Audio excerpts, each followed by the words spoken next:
How frequent is it that people say, I just didn't get a good night's sleep. Why can't I get a good night's sleep? It's probably the #1 thing that we see in the sleep clinics. Every day, someone will come in with that complaint. Very common. When they start that way, I guess you have a line of questioning then. Is there a main cause that most people have? Common things are common? Yes, I would say we're our own worst enemy in many ways.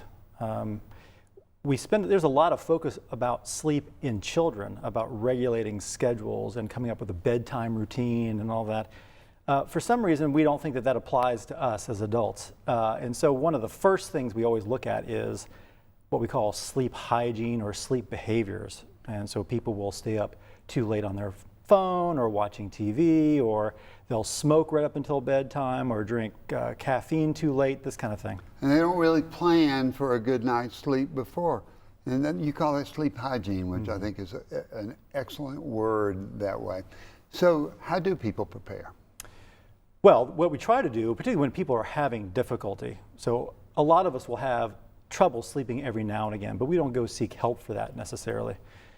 When the trouble goes on month after month, we start to think that there are some factors that keep it going for that long. And so one of the first things we try to do is establish a healthy relationship again with your bedroom environment. And so what we try to do is get all of the non-sleep activities outside of that bedroom. So no eating, no reading, no watching TV. Part of that's just training, just like we would train our pets, basically. So when do you tell people, let's say you want somebody to go to bed at 10:30. How do they prepare prior to that? What do they start doing to calm down, to slow down? The most important thing, I think, after doing this for quite a while is light. I think we're very cavalier about the way that we manage our light. So if you just think about back in the old times, I mean, most of our light was sunlight. So during the day, very bright, very active. And at nighttime, the light sources were relatively dim.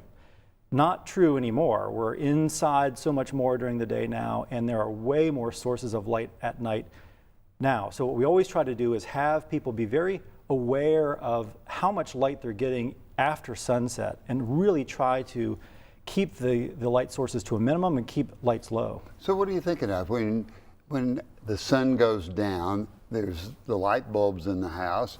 There are what other television puts out light. What are the things that people need to start shutting down? Yeah, technology is probably the biggest that we do now. So certainly television, but we've got tablets and cell phones. That's been a problem probably over the last 5 to 10 years or so, particularly in younger patients that come in. So we came up with an idea called the electronic bedtime, right? So about an hour or so before that 10:30 bedtime that you're aiming for, you would really try to plug those devices in a centralized location, turn them off, and kind of go old school on yourself. So not high efficiency LED bulbs, but old-fashioned light bulbs which emit warmer light, less blue wavelength light, which is the culprit for insomnia. And really do things that are a little bit more passive. Music listening, reading books the old-fashioned way. The old-fashioned thing, but we're so tuned into high technology. I've got to go to my computer, I've got to see what the last emails were, I've got to do this and that.